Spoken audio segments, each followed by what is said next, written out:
Hello, ladies and gentlemen. Welcome to the Rational Female Podcast. And today we've got on a great guest, Alison Tieman from the Honey Badgers. So, very much looking forward to hearing her today. I'm so pleased she has joined us today. So, Alison, please tell us a bit about your background and how you came to be involved with the Honey Badgers.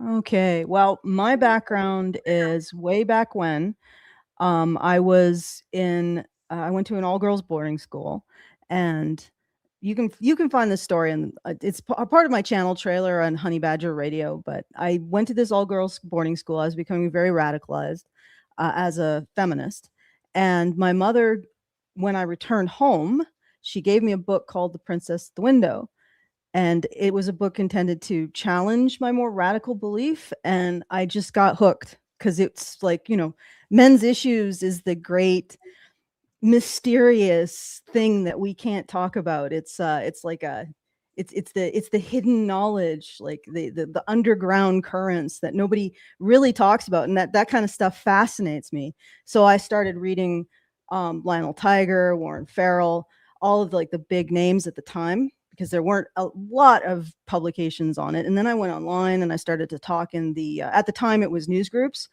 I'm sort of dating myself. And then after that, it was like forums, and then of course Reddit, Twitter, all the social media. And it was just interesting to watch the progression, but also to, when I ever confronted feminists on the things I had learned, all I ever got was abuse. Like, that's it. I never got any engagement with the arguments or the facts.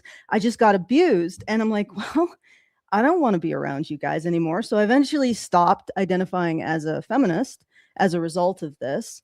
And then there was a point in time where the SPLC, which was when it wasn't completely discredited, called the men's rights movement a hate group. And there was, and at the time I was on men's rights Reddit, which I'm a mod now. And there were men who, this place had been the only refuge, the only salvation they'd had in their lives, where they'd been told that they aren't the problem. And being told that this was a hate group, this supportive environment was a hate group, was like the last straw for many of them. And there are men who talked about, unaliving at that time, and we've never heard back from them. Right? They disappeared entirely. And at that point, I did a video on my channel, which my personal channel is Gender Addict, where I said, if you want to smear this entire community, then you can smear me too. I'm going to identify as a men's rights activist, because I don't want to see this place that has become a refuge for men who have nowhere else to go, nowhere where their issues are recognized, or they are not seen as the problem, being smeared by the SPLC. So I sort of took a stand there. I identified, and I said, then you can come at me too. Right. Insofar as that matters. I mean, but I figured like it's solidarity. And so that's how I ended up identifying as a men's rights activist, and how I got into the field. It was literally my mother correcting my radicalization as a result of my education. And so that's where I come from. And I've been working at this for about 23 years, I suppose. Just advancing the arguments where I can, researching them and trying to figure out what's going on basically with society. And it definitely is an interesting key into how our society is structured, and what is going on with the relationships between men and women. Recently, I've done a deep dive into the historical literature of feminism, which has been very eye-opening. So that's sort of where I come from. In terms of, I guess, my normie credentials, I have a master's in environmental design. I wrote a thesis called The Theory of Tactile Design. I'm also an artist. I graduated from the Alberta College of Art and Design, and I also write. So those are my more normie kind of credentials. But yeah, there you go. That's me. Okay, thank you very much. That's a wonderful introduction. So yeah, I actually haven't read, is it The Princess at the Window or A Princess at the Window? The Princess at the Window. Yeah, Because it's I remember I read about your backgrounds and I did see that book mentioned. I actually added it to my Goodreads list. Can you actually tell us a bit more about that book? It sounds because this book basically changed your entire life that your mom gave to you. It completely shifted well, your it's at outlook. this point it's more of like a basic kind of introduction to the issues that feminists don't talk about. And I've recently learned through my investigation into the history of feminism and feminist scholarship is that there is a reason why men's issues were removed from the table. And the reason why is because they directly contradict feminist conjecture about how society is structured. So you can see it in the literature. For example, way back when um, Brenner who is a Marxist feminist, was trying to derive the material benefit that men get from the arrangement between men and women at the time, and she couldn't. And she couldn't because there was all kinds of costs. So what ended up happening is feminists, instead of actually trying to create a body of evidence for their conjecture about how men oppress women, feminists said, well, standpoint theory means that we don't need evidence because as women, we understand the relationship between men and women more than men can. Therefore, our feelings about it are the only evidence we need. And so all of the stuff that we talk about and ended up in Princess of the Window got thrown out because it is the direct counter argument to the feminist assertion that men oppress women. If the oppressors are having all of these costs to confer benefits to women, how are those benefits oppression? Because that's the actual formulation that they're making. They're saying that by benefiting women, by protecting and providing for women, men are making women dependent, which is oppressing women. Well, if men are making all of these sacrifices to protect and provide for women, how can they say that they're doing something for themselves at the expense of women? So that's why all of these issues had to disappear. The unaliving, the family court issues, which they had in the 50s, and all of the statistics on how much men need to earn, how much more men need to earn now to get married, and the expectations placed on men, the incarceration statistics, the lack of legal protections over things like bodily autonomy, and all of that, they had to just throw it into a pit because it was inconvenient to their conjecture. So, and Princess of the Window is sort of like it's like a basic excavation of all of the stuff that they threw away and saying, well, we got to put this back on the table. But at the same time, as the author, still, I think she lives within that feminist space. So she's still trying to keep some of that. So it's I would say it's pretty basic, but it's a good start. And the reason why my mother gave it to me is because she used to be part of the feminist movement in the 70s. In fact, she's the originator of like the first Take Back the Night. She's one of the organizers of the first Take Back the Night rally in Calgary in the 1970s. And she witnessed how the radical lesbian separatists treated my father, which was her husband at the time. And they would do things like he would volunteer because he actually volunteered for her events to help out. And so he would volunteer as a bartender or other things. He actually describes one day driving Andrea Dorkin to the airport. And yeah, that's how, yeah, that's at that time it was they were, I guess, fairly connected, but the way that they would treat him, these radical lesbian separatists, is that they would, he would volunteer, he would make drinks, and they would refuse to touch them. Like they would refuse to take them from him because a man had done it. And of course, the radical feminist conjecture is that men are inherently biologically dominating and oppressive towards women. So they justify it by saying, well, he's an oppressor, so therefore he should be treated like an untouchable.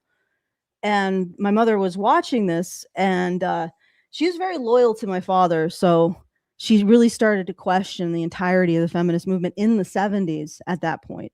And then I think the straw that broke the camel's back was she was an editor of a feminist zine at the time, and she wanted to apply standards of legibility and grammar to the writing, and they insisted that those concepts were patriarchal, and they froze her out because she wanted what they were saying to be clear.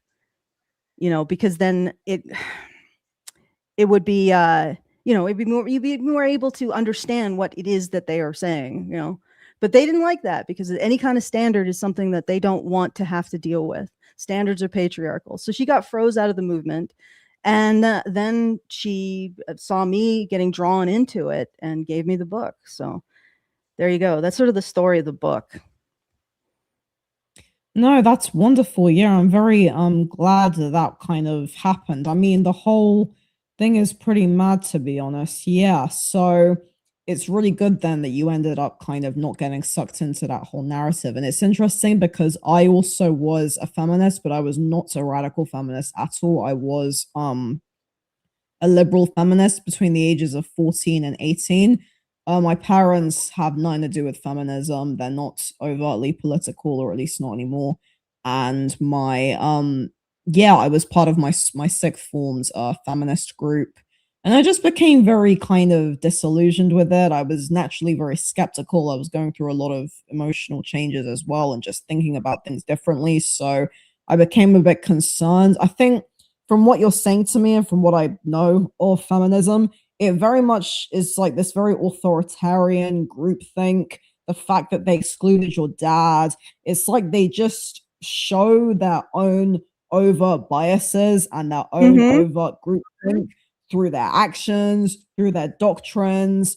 I mean, I have even been wondering as well to what extent, been wondering this for years, to what extent radical feminism and I was saying intersectional feminism is feminism, and liberal feminism just sounds like a kind of mainstream moderate feminism. But in my experience, if you talk to feminists, they are mostly pretty radical. Most feminists very much agree that we live in a patriarchy and that women are oppressed. And the people that say, oh, I just want equal rights, that call themselves liberal feminists, they're usually not so far deep into feminist theory, because once you actually start to read feminist theory, you see just how insane it actually is. And you got Mm-hmm. people, as you mentioned, like Andrea Dworkin or, Julie Bindel, Catherine McKinnon, these women, they're all completely nuts. So, Mm-hmm. yeah. Yeah. And when you get more into it, you realize that actually the whole foundation of feminism is the radical arm.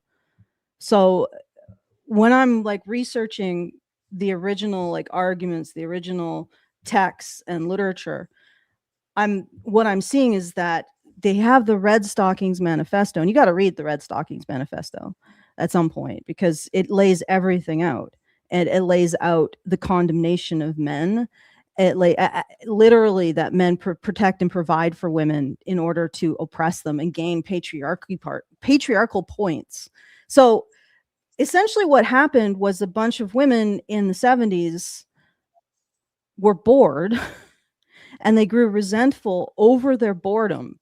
Because what happened, like in the 70s, the first time, or actually the 50s, the first time in the 50s, that was possible for a large class of people to not work like dogs, right? So prior to like the 50s, prior to the kind of mechanical revolution and industrial foods and dishwashers, clothes washers, plumbing and electricity and all of that, prior to that, like a woman's work on like a homestead would be like 12 hours a day, 6 days a week. So it wouldn't be as dangerous as what men were doing, but it would still be a significant amount of labor and cost. And what happened in the 50s is all of these new industrial gadgets, all of these new products created a situation where women's labor went from that like full-time job 6 days a week to more of a part-time job, because it's much easier to turn on a stove. You don't have to haul water, you don't have to can goods, you don't have to do all of the making candles for lighting and all of the tasks that are required to keep a home running, plus all of the seasonal knowledge that would have been required, because prior to industrial food, people had to use what they had in place. So there was all kinds of berries and tubers and kind of things that you needed to know when to plant, when to harvest, how to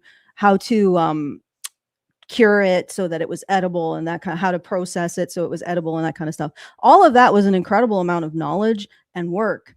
and it was all removed in the 50s by this kind of industrialization of food, and also the creation of all of these labor saving devices, to the point where also men could be bachelors, because prior to that you actually needed to have a woman in the home providing these things in order to survive. So at that point, it created a class of people that has never existed in human history outside of, like, I don't know, harems and sultanates, which is a class of people who have very little work to do. And from that came, soap operas, because they need to be entertained during the day and all that kind of other stuff, but also feminism. Because and Betty Friedan calls it the problem with no name. And the problem with no name is that they don't have anything to do. And what came out of that was this resentment over men's continued sense of purpose, and then this whole conjecture that men are actually oppressing women by taking away their job or taking away the work that they need to do and making them dependent on them, which is ridiculous, because women's dependency on men is not something men created. It's something men evolved to ameliorate, to manage, like to minimize. But they said that men created the dependency, and through creating the dependency, that's where their privilege comes from. That's where their sense of manhood comes from. So the reason why men protect and provide for women is so they can feel like men, and no other reason. And any costs of that then accrue to men, because if you're taking on these tasks to make women dependent because you want to gain man points, then any of the problems that those tasks give you, all of these sacrifices, that's your fault. You shouldn't want those man points, which is where all of the patriarchy hurts men too, and the feminist psychology of men and masculinities field comes from. And their advice to, well, not advice, their demand to men is for men to renunciate identifying as men, renunciate being masculine, and to say, no, we don't do that. And then men will somehow, by renunciating their masculinity, somehow gain, I don't know, custody over their kids. They'll gain mental health services that are meant for them. It's ridiculous, but the whole thing posits that men gain something by protecting and providing women, by making them dependent, and that thing is male privilege, and any cost that accrues to men because of those protecting and providing women, any sacrifices, any cost that accrues to society and treating men as expendable in service of that goal, that's men's fault. Therefore, all men have to do is just stop identifying as men. It's basically male conversion therapy, for men. Like, the whole gay conversion therapy. Yeah, this is conversion therapy for men. Stop being a man. You'll be so much better. If you stop identifying as a man, we swear we'll help you then, basically. And it's actually really, like, the Red Stocking Manifesto is the pattern that ended up perpetuating through the feminist literature to today. So all feminism is based on radical feminism. The only difference is that radical feminists think that men are inherently oppressive. Like, it's biological. Like, men have a biological urge to oppress women. And the non-radical feminists think that it's socialized, even though they assert that it's one-to-one with every man, which is basically creating equivalence with the power of a biological explanation. So what I mean is, if it's a social explanation, it should vary based on culture, religion, geography, the types of foods that people exploit. It should have all kinds of different variants. But they're saying that patriarchy exists everywhere where humans do, everywhere where men are. That is something that has the explicit, like the universality of a biological explanation, of basically the radfem biological explanation, which is men are inherently this way. They're inherently biologically, they want to oppress women. And the non-radical feminists took that and they kept the universality, so they can apply it. They can target any man they want with it, with this freaking ray gun of patriarchy.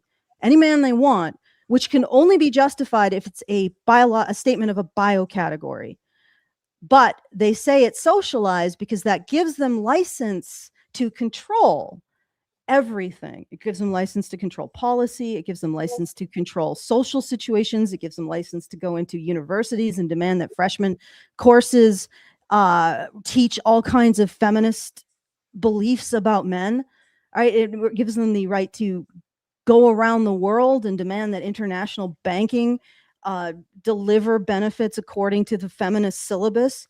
So the socialization component takes a universal biological, what they're asserting as a universal biological fact, and makes it apply everywhere, and ultimately gives feminists the right to power over everything. Okay, I've been saying a lot, so I'll just did any of this make any sense? Or Yeah, no, it's very important because it's a lot of what you're saying. It's ridiculous, really. I mean, the idea that men have an inherent biological hardwired desire to oppress women that drives them. The entirety of human history is just a story of men oppressing women and women being yes, slaves. It is really, really very ridiculous. And it's a very dangerous idea. But I actually want to ask, so who actually, because you're obviously part of the honey badgers, so please do tell us who actually are the honey badgers? How did they get started? And also, what's with the name? I'm quite curious by that as well. uh okay, so a while back in the Voice for Men forums, um there was an idea that female men's rights activists needed their own name floated, and I actually made an argument against it. Ironically, I said no, we shouldn't be distinguishing female men's rights activists from male. And that was in like 2012, I think. And I'm gonna mess her name up so badly. Tara Pommier. She's a Shrink for Men. I don't know if she's still operating, but she was big back then. She suggested the honey badger because of the whole honey badger viral meme. And so she was the originator of calling female men's rights activists honey badgers.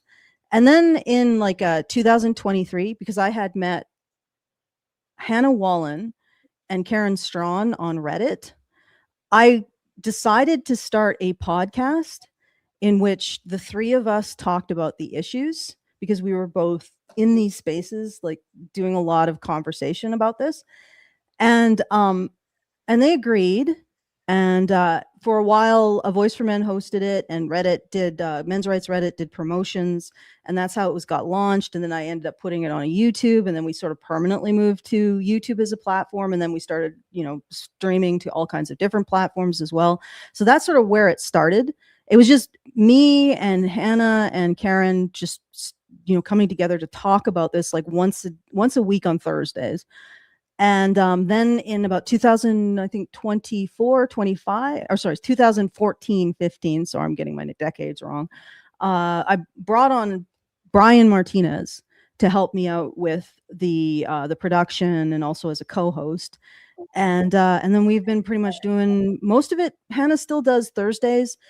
Karen comes on when she's able, because she's just had a huge amount of family health issues. If you go to her Substack, you will see what she's dealing with. Her daughter almost lost her feet because of the Canadian medical system.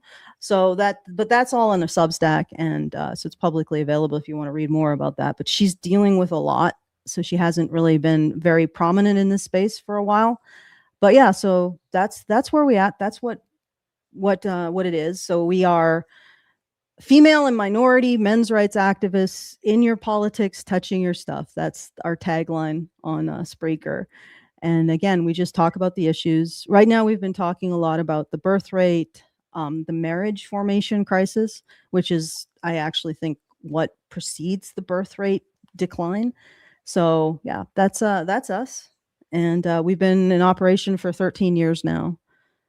So No, it's fantastic. Yeah, I mean, I think it's brilliant as well to have women talking about this because it shows that, it's not an anti-women thing, that there are women who are not feminists or, in your case, MRAs. I don't personally identify as an MRA. I would say I'm an ally to men's rights, but I would not describe myself as an MRA. yeah, fair. I would like to know, what is your experience being a female men's rights advocate in particular. As you mentioned, you didn't initially want to be distinguished, but what's your kind of general experience as a female MRA? Have you had any difficulties? Has it been rough? It's been rough because of the feminists. Like, Okay. I mean, all human groups have their foibles because they're made of humans, but for the most part, the only group of people that has ever, like Paul Elam from A Voice for Men is the only person who's ever gone to me and said, "Hey, would you like to write for my blog?" Like, feminists are not interested in what I have to say at all. So I mean, what can I say to that? They are the only people who have had any interest prior to me identifying as a men's rights activist. Men's rights activists were the only ones who had any interest in the things that I was investigating. Right. So it's not like, I don't know how a lot of like some of the women who have been part of the movement and then have left it and started to throw shade at it. I don't know how they got into it, but for me, it was simply, I was researching these issues and I was writing about them on my blog. It was called Gender Attic. And I had a big prominent men's rights activist, Paul Elam, come to me and say, "Hey, would you like to bring some of this material to my publication?" I've also been, interestingly enough, I was briefly published by the Good Man Project back like 10 years ago. It was my analysis of the statistics on sexual violation. So, and what happens with men and women, and the fact that the current narrative is not correct. It's entirely within the realm of possibility that women are engaging in sexual violation of men at about the same rate. And even Okay. back then, the statistics were starting to show that. It's the series, the 2010, 2011, 2012 series from the National Intimate Partner and Sexual Violence Survey. And I've actually done the analysis. Those 3 years, in the past year, they found parity in forced sexual, it's really hard to figure out yeah, Yeah. the forced sexual violation between men and women. So You women can say were, assault. Yeah, you can say yeah, assault. Yeah. women were assaulting men at the same rate or similar rates. Like, it was like maybe 45, 55, as men were assaulting women, and for 3 years in a row. Right? The Okay. likelihood of finding in the largest survey of its kind 3 years in a row the same result, and it not actually holding for lifetime and across the population, is it's something in the order of 1 in a million. Right. So I'm like looking at these numbers and it's like, this is a completely different story. And again, this is one thing that the feminists had to hide, because one of their big arguments that men want to oppress women, that men are not biologically, socially, biologically, somehow socialized, but with the power of biology, men want to oppress women, is the statistics on sexual violation, sexual assault, and the statistics on domestic violence. And both of those sets of statistics, which underpin the assertion that men engage in oppression against women, are very questionable. They don't actually show that. The domestic violence statistics, if you look at who's hitting who, 70% of the one-sided violence is female on male, right? When you look at the sexual assault statistics, the numbers look like parity. So their two foundational pillars to assert men's oppression of women are based on science that doesn't look like it's accurate. And of course, I'm like the little nebbish that wants to go and find all of the little pockets of secret knowledge. And I found this and I brought it to light, and the men's rights activists were like, "Oh, wow, that's really interesting."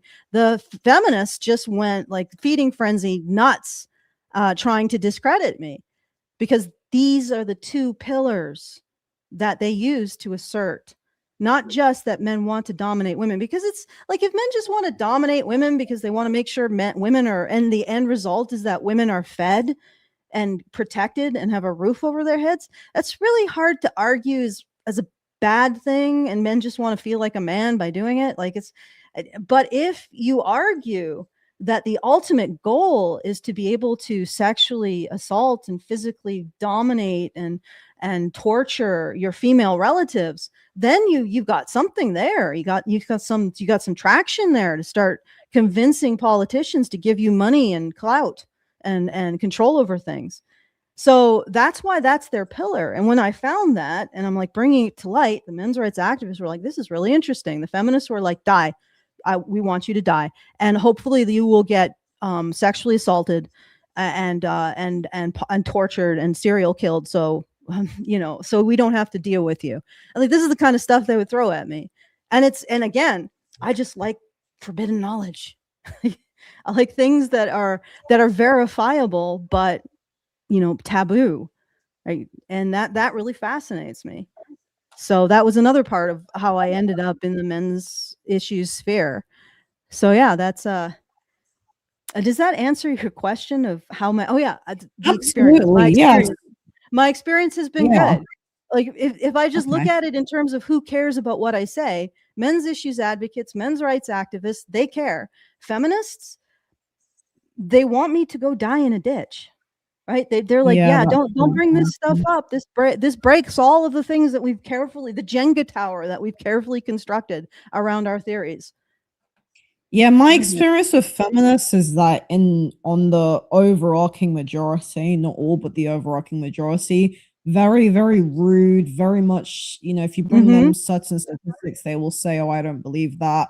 I discovered something similar to you when I did a video about domestic violence, and I was quite shocked when I pulled up all the data to show there was actually what's described as gender, I think it's gender symmetry, which gender is. I think it's gender symmetry in the sense that roughly men and women both experience similar rates of violence. Men are something like 80% of homicides are men.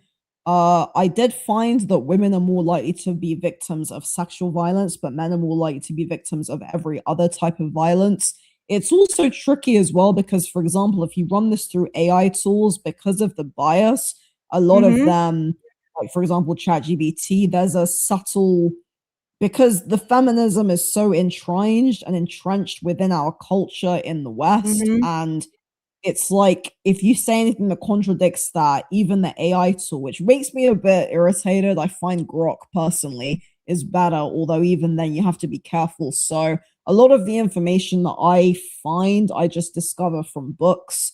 So and also if you just look up something and say, for example, what statistics of men in the UK say are experiencing domestic violence, you'll find quite a lot of stuff, but it's very, very, it's just disgusting, really. So yeah. Well, the UK is one of the worst places because the feminists essentially run the statistics office. So it's almost impossible to get stuff out of there. I would be careful about the sexual violence stat because that is one of the most cooked. That the stats that I've seen, and the reason why I went to that one is because domestic violence is a big part of the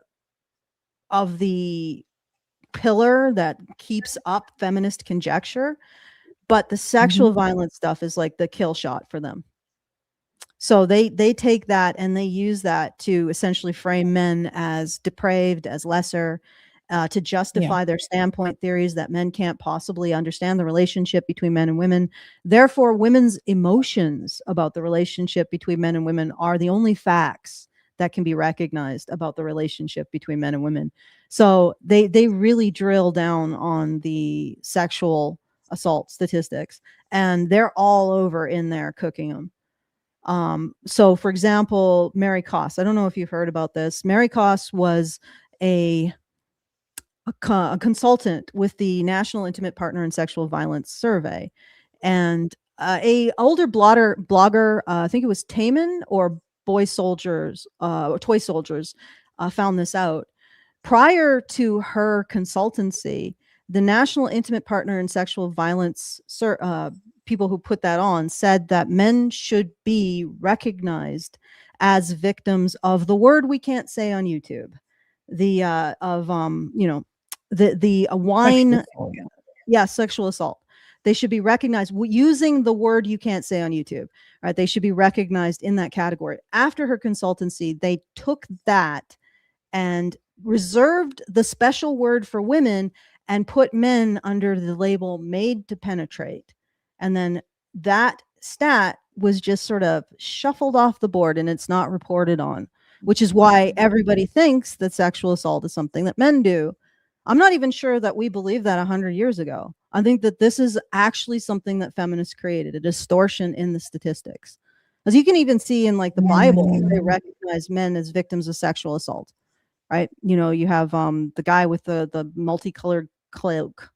I'm terrible with names, but Joseph? also This the is the the beautiful. story that the Handmaid's Tale is based on. Yeah. That story actually involves a man being sexually assaulted through deception and being plied with alcohol, and then also sold by his wife for a mandrake root. So it is an actual story of male sexual exploitation that Margaret Atwood then turned into a story of female sexual exploitation. So, like I said, I'm not so sure that 100 years ago they weren't aware that women also sexually assault men. It's just that it was seen as maybe less important because it didn't have property implications.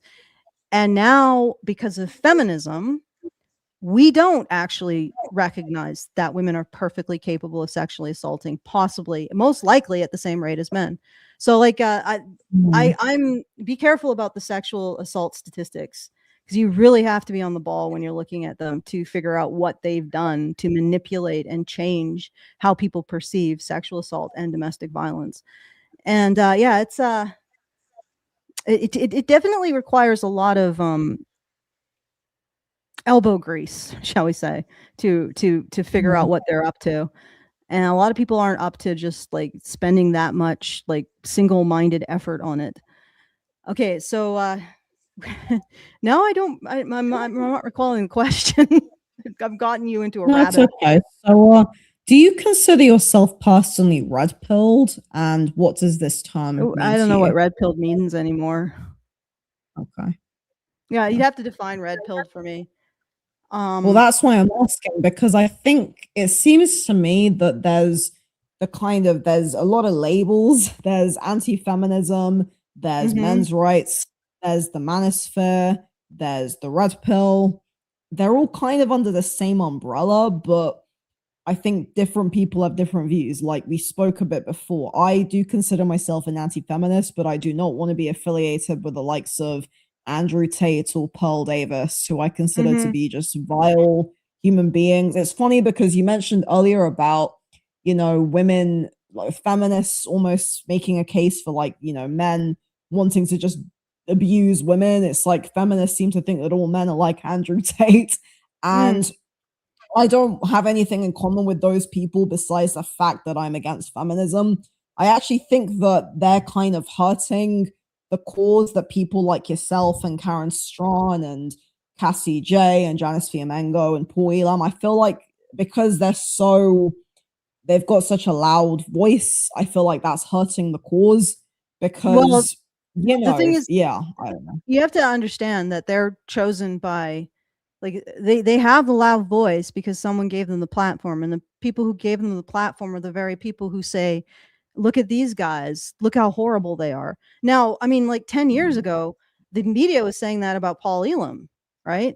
And they would use him as the one to, oh, you got to distance yourself. And I'm like, no, because I don't I mean, I disagree with some of the things he says, but I think that he is advocating for men's issues, and that's what needs to happen. I don't know, Andrew Tate, Yeah. like he's a media darling. He is constructed by the media. He is their creature. And I don't feel the need to distance myself from him because I was never near to him in the first place. The media was. Like the people who manufactured him as the controlled opposition, they're responsible for him. He has nothing to do with what I say. If he's telling men things or young men things that stop them from unaliving themselves, that's good as far as I'm concerned. I honestly think that the things that he has to say, I mean, I've listened to him. They're pretty. I don't know. I don't find them that insightful. I know they're not directed at me, so probably that's one of the reasons. But I think that, like I said, he is constructed as a boogeyman by the media, And Yeah. that's what they do. They construct a boogeyman and they say, well, you got to disavow this person. But in disavowing this person, you're basically saying you avowed him in the first place. Well, I have nothing to do with this man. I mean, did I give Yeah. him a platform? No. BBC did, right? Like CBC, CNN gave him a platform. The media gave this man a platform. I have nothing to do with him. I have nothing that I did gave him attention or viewership, right? And we'd probably disagree on almost everything, right? The media agrees with him more than I do. So why don't you media disavow him? He's your creature, right? Why are you even asking me this question? You do it. You made him. All right. So it's like that, right? I'm not playing that game. Personally, I know what I believe, right? I know what I want to see happen. I know that Andrew Tate probably isn't even in the same universe as where I am, right? Because he makes money off of men's desperation. I'll be honest. Like he makes money off of men not having relationships, right? And he's not going to address if he's giving like a lot of these manosphere guys, they give sermons or they sell courses. And the problem here is what I'm finding is the problem is this general societal undermining of men's value. That's why Yeah. we're seeing a destruction of relationships. So you can tell men, hey, grind, but what are they ultimately cannot overcome the fact that our society has decided to undervalue men. So it's exploitative to continue to take money from men to tell them that it's their fault and it's something they can fix by simply taking individual responsibility and improving whatever factor the particular guru tells them they need to improve. Their aura, I don't know, their chakras, their astrological sign configuration, their ability to project their intent, whatever stuff. I mean, yeah, sure. Like if the manosphere guy is saying, exercise, focus on your work, that kind of thing. At least at the end of the day, a man is going to be fitter, healthier, and have a better balance in his bank account. So it's not a net negative. But at the same time, is what I'm looking at are prevailing forces against marriage and relationship formation that have absolutely nothing to do with how much body fat a man has or how much balance he has in his bank account. Right. And if you don't address those things and you continue to focus on saying to men, oh, fix these things in your life, sure, they can fix those things in life. Doesn't change the fact that these prevailing winds are preventing them from getting into relationships. And these prevailing winds are Andrea Dorkin, farting all over everything. Sorry, that was very crude. These prevailing winds are from the Red Stockings Manifesto and how it has become almost like a universal organizing principle of our society. And I know that sounds very totalitizing, but I do have the receipts, like from my research. So my opinion on the manosphere is that they don't have a solution, right?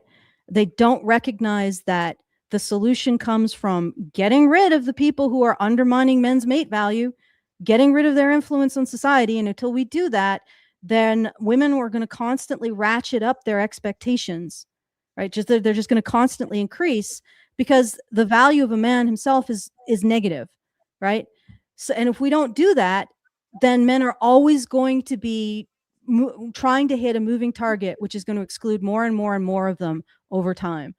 And if the manosphere guys are like, oh no, you just need to grind individually, then you'll get somewhere.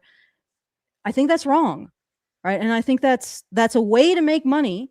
And at the end of the day, it's actually not that bad. Like I'm not going to say they're horrible people because they're telling men get fit, work on your job, work on your personal skills and all of this other stuff. And that's going to, and I mean, a man's going to walk away with a net benefit at the end of the day. The female influencers, the femosphere is what I think is a really toxic mess, right? We have the manosphere, right? They still want to create relationships. So they're still fundamentally pro-social. The femosphere is horrifying. Like, and that's the other thing. When the media people say, "Hey, look at these people we've constructed, disavow them," I'm like, Yeah, but the manosphere is a yurt on the side of Mount Everest that is the Femosphere. Like the Femosphere is enormous compared to the manosphere. And the Femosphere's message is horrifying, right? Like the manosphere is like, yeah, grind. End of the day, you're healthier, you got more money, you're better off. The Femosphere's message is like societal level marriage destruction, relationship destruction, and women destroying other women's prospects, right? It is mate suppression, in my opinion, right? No, I I think, agree. Yeah. Danny, I think you might have heard of this. You might have even had her on. Danny, I'm going to get this name, Solikowitz. She was talking about Solikowitz. I know that people in the comments will correct me. I apologize. I cannot pronounce a damn thing. English is my second language, but it's the only language I speak. So she's been talking about mate suppression as a explanation for luxury beliefs from like white liberals, white female liberals. And from what I'm looking at, because I do research into the General Social Survey and the American Community Census Survey, and what I'm seeing is that over time, this kind of mate suppression has led to a situation where the median man, like the male income, in 1976, the median male income was sufficient for 90% of conservative men to be married. So in 1976, if you just earned an average income for a man and you were conservative, you were 90% likely to be married. And 10% is just, it's just a wash. People just, every era doesn't have people marry. That's just how it works, right? Now, if you were a liberal man in 1976, you had to actually earn, I think maybe 5,000 more than the median income to be 90% married. But it was almost reasonable. I mean, it's not that reasonable, but that you have to earn more than average. Yeah, okay. So I'm looking at the statistics right now. So the Republican median average in 1976 was 38,000. This is adjusted for inflation. And that resulted in 92.9% of them being married. The liberal median average income was 35,000, and that resulted in 87% of them being married. So you can already see this kind of like back then, this little divorce happening between men who are conservative and men who are more liberal. They are starting to see a wage penalty in order to be married. And then if you go to this day and age, a Republican median man makes about $30,000 corrected for inflation a year, and 58% of them are married. Right? So the median Republican man no longer is 90% plus likely to be married. And this is the average income for the average man, guys. Right? And this is the percentage of men at that income who are married. For a liberal man, their average income today is 38,000, right? And 47% of them are married at that income. Wow. Yeah. So what we're seeing is over time, the median income for a man to be married is increasing past the median income that a man has, right? Substantially. And that effect is worse for liberals. So, and generally people pair up with with somebody who agrees with them ideologically. So what that means is that liberal women require liberal men to make far more than conservative women do to pair up with them. So this is not literally liberalism for women has nothing to do with virtue, because if it did, then liberal men wouldn't have a financial penalty to pair up with liberal women. They'd want to pair up with them because they shared the virtues, right? They'd want to incentivize those virtues, but they don't. Liberal women select based on income more than conservative women. And they are this is just in the US, right? Just to clarify. Yeah, just in the US. Well, it's probably it's going to be very different in Europe here. Maybe. I would have to look at the statistics in Europe. I don't think the US, Canada, or Australia is much different. I will look at if I can, I will look at the statistics. I'm not sure if the European Union or the European countries actually they have worse marriage rates, but then again, they sort of average out with cohabitation. I would have to look at that. Yes, so that yes, this is currently just the US. However, I'm Yeah. not convinced that this doesn't apply I'm to just most making West. that distinction because liberal means something very different in America compared to what it's supposed to mean in the UK. But I understand what you're saying. It's a lot of statistical data that you're Yeah, saying, but sorry about that. effectively, no, it's just very relevant. So effectively, that even men who earn a decent wage now Mhm. are struggling to get married. That's what I basically got from what you were saying, which is Yes. obviously very concerning. Somebody has just commented that, women are not, yeah. Yeah, So it's as you made an excellent point earlier about how what is it that because of the changes in modern industries with food and labor saving devices, that this mhm. is basically what has created this entire middle class, the bored middle class housewife. Mhm. I've been wondering, although I haven't found much information on this, if whether or not having more women enter the workforce, as in the kind of the independent careerist capitalist market, not the kind of, because as we know, women always worked, right? But they mainly worked on farms or they worked Mhm. in their communities. But the kind of modern workforce, I wonder if that has led to inflation, like having more women is actually worse for the economy. The problem is, though, I don't know if that really makes sense because if I can clarify, if having more women doing more of the jobs that men have historically done, so post the 1970s onwards, because that's the rise of second wave feminism, is that actually worse? Because if more women are doing more men's Okay. jobs, does that mean that everything's more expensive? Does that actually mean that it's harder for women to find husbands that make more money? Does that make sense? That's what I'm Um, kind of wondering. okay, well, I think there's a bunch of factors, right? One, women moving into a environment is not just a net negative, like a net neutral. They bring a particular attitude, particular set of expectations, and a particular way that they want groups to be run. And this, in my research, this differs than the way that men run their groups and run their hierarchies, etc. So women tend to be more focused on gaining resources, whereas men tend to be more focused on using the environment to generate an outcome. And I've done research into like cognitive modalities between men and women. So men focus on diagnosis and what inputs create what outputs. Like so for example, the classic meme of men and boys going to the beach and then digging the biggest hole. Why do you do that?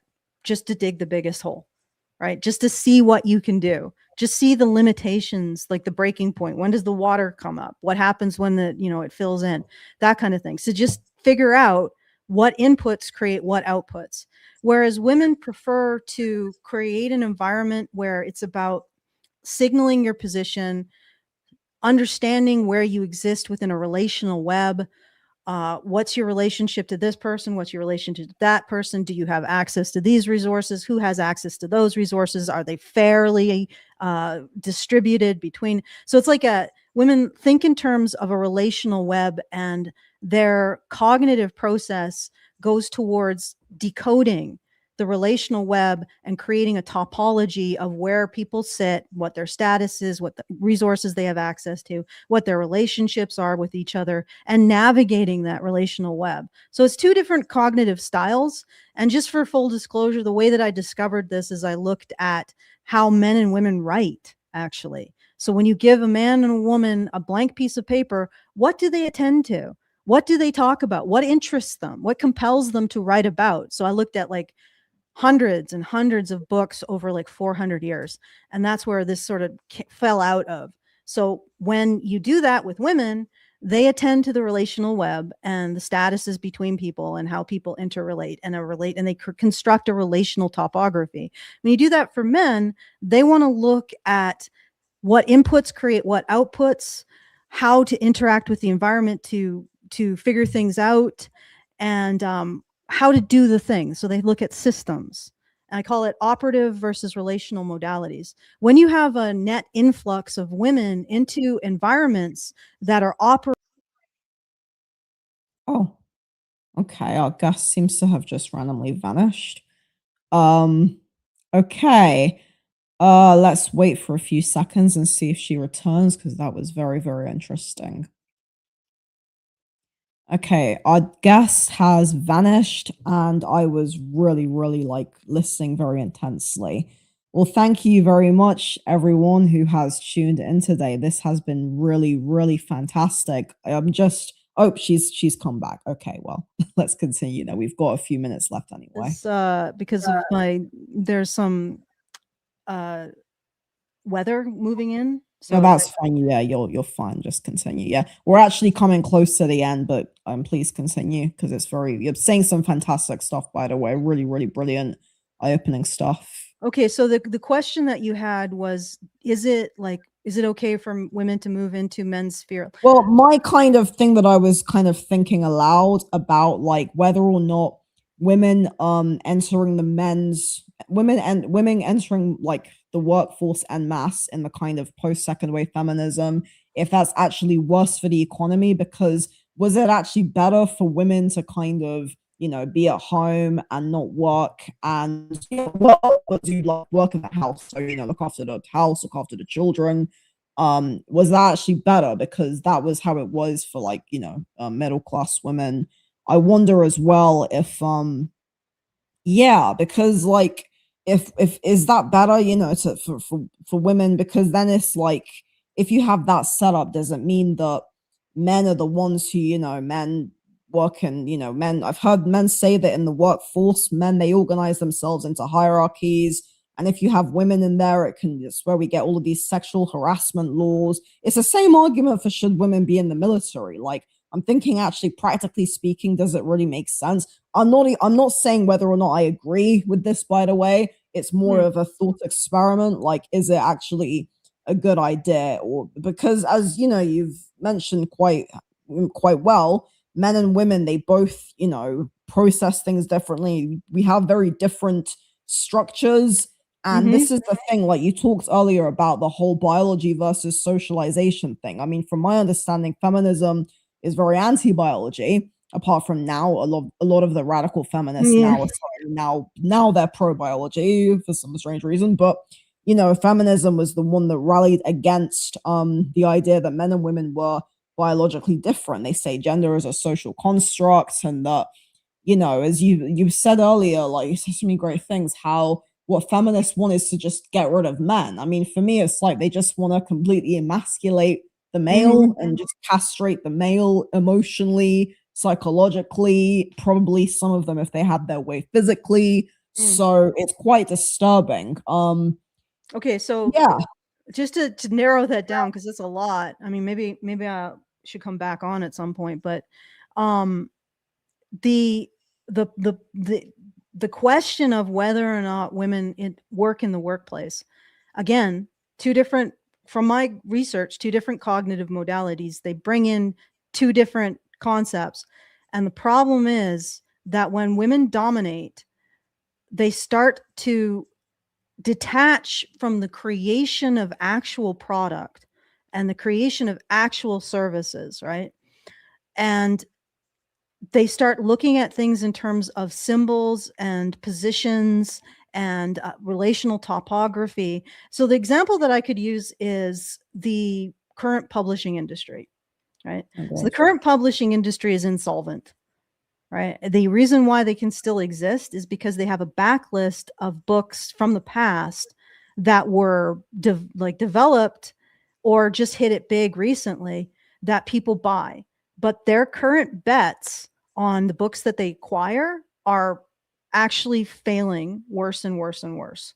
So the average amount that it took to get into a best-selling position has declined quite a bit. I think now it's like 10,000, when it used to be you wouldn't be a bestseller until you sold like at least 100,000, 200,000, right? Now it's very low, and it's because the entire industry is suppressed. And what's happened is that you have a whole bunch of women in these positions, in these acquisition positions, in these marketing positions. And instead of focusing on finding gems like the mid-list author that will appeal to a niche, what they focus on is finding breakouts and positioning them. So instead of taking the product and saying, okay, this is going to appeal to someone, so we are going to edit it. We're going to shore up all of the weaknesses the author has, because all authors have weaknesses. For example, mine is I'm way too obsessed with setting. Anyway, so the editor will go through and say, well, you gotta make the beginning work better, or you might even so they'll help them produce a product that people will want and will sell steadily over time, which is the backlist, which is what's keeping the publishing industry alive now as they play with these positional shenanigans. They're actually relying on the operational work that has been done like 20, 30 years ago, the work to find things people will like, edit them so that they're the best they can be, which increases their reach over time because it's word of mouth. And instead, they're doing these positional things. So they acquire things based on things said on Book Talk. And all of the bets based on all of the signaling on Book Talk have turned out to be absolutely atrocious, right? Because what's happening is on Book Talk, the women are signaling virtuous positions, or positions that they think are virtuous, not things they actually read. So the editors look at the stuff going on in Book Talk and say, hey, we'll create more coffee clatch lesbian romances with female vindication, smashing patriarchy, and that'll be the new big thing. And then they commission 10 of them, and they sell 90 books each, right? And it's because they're taking positional signals from Book Talk and they're translating them into their own positional language as publishers, and it never touches what people are actually buying. Because asking, hey, what do people like? What are people buying?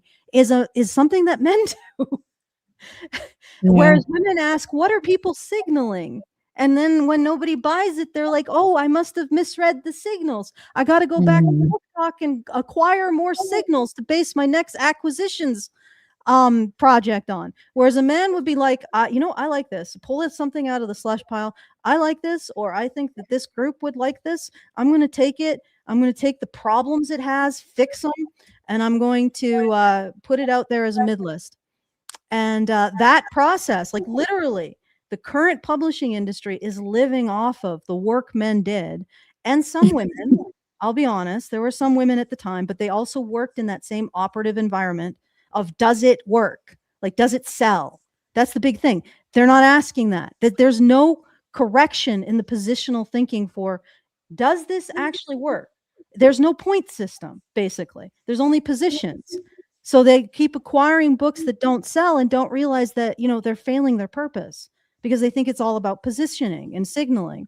Whereas the men were like, okay, this thing has to sell. So I gotta do the work to make it sell. And the women who were in that environment 30 years ago did the same thing. So women can operate in a man's environment. In fact, they can do it very well, but they have to actually agree with cognitive modality and what it focuses on. Right?